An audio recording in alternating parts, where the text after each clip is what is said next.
Hello and welcome to the Wayfaring Panda. I'm Annette. Today I'm scrapbooking my pictures from 2005 when I took my cousin's daughter to Rocky Ridge Farm, which is the house that Laura Ingalls Wilder lived in when she wrote the Little House books. So for my scrapbook page, I was inspired by this quilt picture, and I'm going to do a quilt block since I kind of think that it talks about quilts in Little House on the Prairie. So first of all, I'm using this paper. It's pattern paper that looks kind of like a calico, and I'm cutting it as if I'm doing a quilt block, but I don't have to use a 1/4 inch seam. So first of all, with my main paper, I'm cutting 2 6-inch squares. Then I cut each of these squares in half to make a triangle, and I find a guillotine cutter works best for this because you can see that you've got it lined up on the points. Now I'm making this for a 12-inch by 12-inch scrapbook page, so that's why I'm doing 6-inch squares. Of course, you can adjust the size for whatever size scrapbook page you're doing. Then I'm just laying out my triangles to make sure I did my math right. And I'm just using the pattern in the book to see how to lay them out. I'm putting this on just a 12 by 12 paper from Hobby Lobby. And I don't really know what scrapbook I'm going to put it in, so I'm just doing one page and I'll put it in whichever scrapbook I decide to put it in. Now you could do this directly if you use Creative Memories right into your book since you're not using any paints or inks. For the other quilt pieces, you need 2 6-inch squares from 2 different papers, so you want something in contrast with the first one. So I'm using a striped paper that actually came in the same paper pack, so that way they coordinate. And then I'll use a solid color. And with these, you'll make a 6-inch square and then cut that into 4 triangles. Today I'm participating in a YouTube hop put on by the Facebook group Paper Crafting YouTubers. And our theme today is hitting the books. So you could do school-related themes or studying or anything related to books.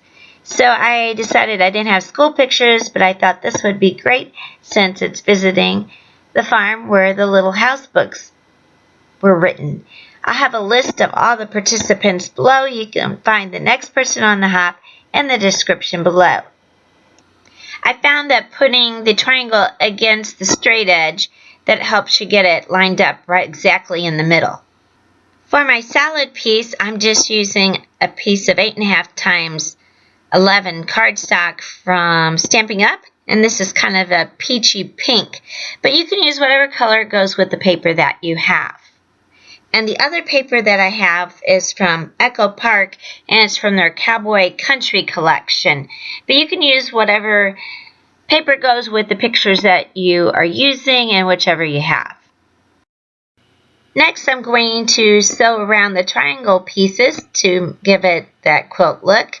And I'm just using a regular running stitch and using a denim style needle and regular white thread. Now you could sew these into your page, but I think that'd be harder, and also then you would probably have to secure it, and you may get glue or tape, whatever you're using, on your sewing machine, so you don't want to get it gummed up. If you are going to use that, I recommend to use glue and let it dry, but this way you can just glue it into your page.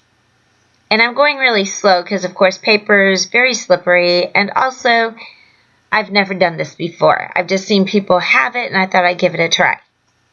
I did sew this pretty slowly, but I'm going to speed up the video so it doesn't take as much time. But I wanted to go slow so I didn't damage the paper, and I'd never done this before, and also the paper can be slippery.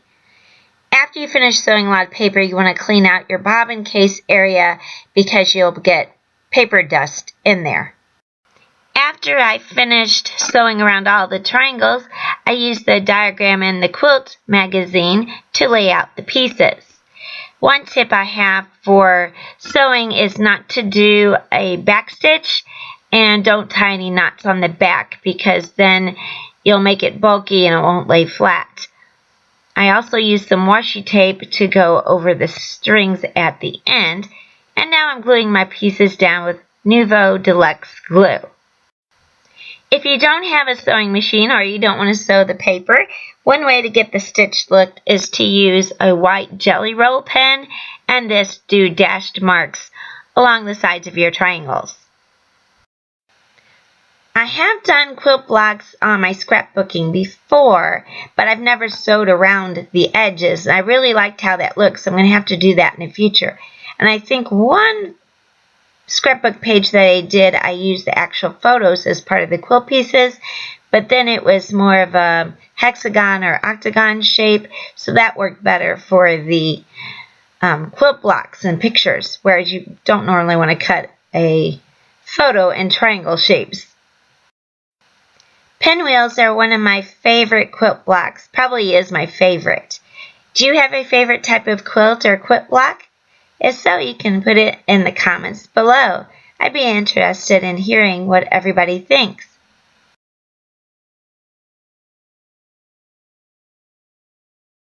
Next, I'm just doing a hash mark with a pencil on both sides of the top, 1.5 inches down, and then I'm going to use my ruler to line up my stickers to make my title Rocky Ridge Farm.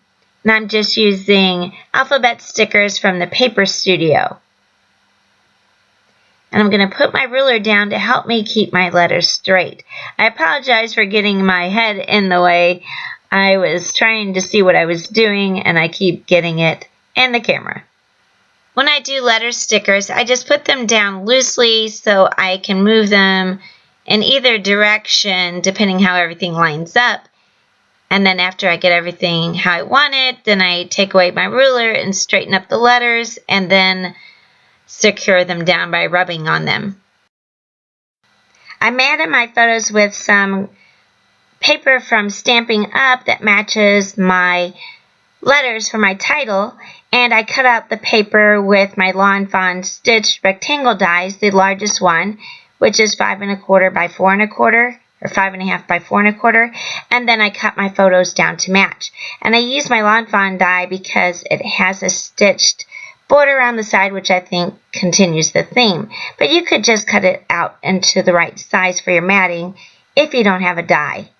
And the journaling piece I got from a free handout at one of the scrapbook conventions. It's actually a house, but I turned it upside down to look like a pencil. And then I just journaled about the day there that I took my cousin's daughter to Rocky Ridge Farm. She slept in the car until we got to the Cracker Barrel and had breakfast. I found that my pictures were sticking fine to the photo mats, but not to the page. And the last time I used these photo splits or photo squares, I had the same problem. And I thought it was just because I used a watercolor type paper or multimedia paper and then did some watercolor on it. So I thought maybe it was the paper that it wouldn't stick to or the painting. But since it's not sticking to regular scrapbook paper, I think it's the photo split. So it must be this brand. Now I'm taking some old-fashioned stickers that are kind of muted. And these come with heritage stickers from Creative Memories. We got these a long time ago, so I doubt they're available. I think these we got before they had the new Creative Memories. But whatever stickers you want to use will be great. And I think these are old-fashioned, so they kind of go with the look of Little House on the Prairie. I'll make a list of all the products that I used in the description below. Some of these will be affiliate links. They don't cost you anything extra to use, but I get a small percentage of a commission from every sale that the links generate, and that helps support my site. Now, some of these products may not be available because they are old, and I will not link the brand of photo splits that I used or photo squares that I used this time because they obviously don't work very well. But if I find the name of the ones I usually use, I'll put those below. I want to thank you so much for watching. If you liked the video, please give it a thumbs up. And if you're not already a subscriber, I really would appreciate if you can subscribe to my channel. Neither of these actions cost you anything, and it helps support my channel, and it helps me move up in the YouTube algorithm so more people can find my content. If you're already a subscriber, I want to thank you so much for your continued support. Please check out the next person on the YouTube Hub for some more inspiration and scrapbooking. I hope this gave you some ideas and inspires you to get busy on your scrapbooks. I hope everyone has a wonderful day.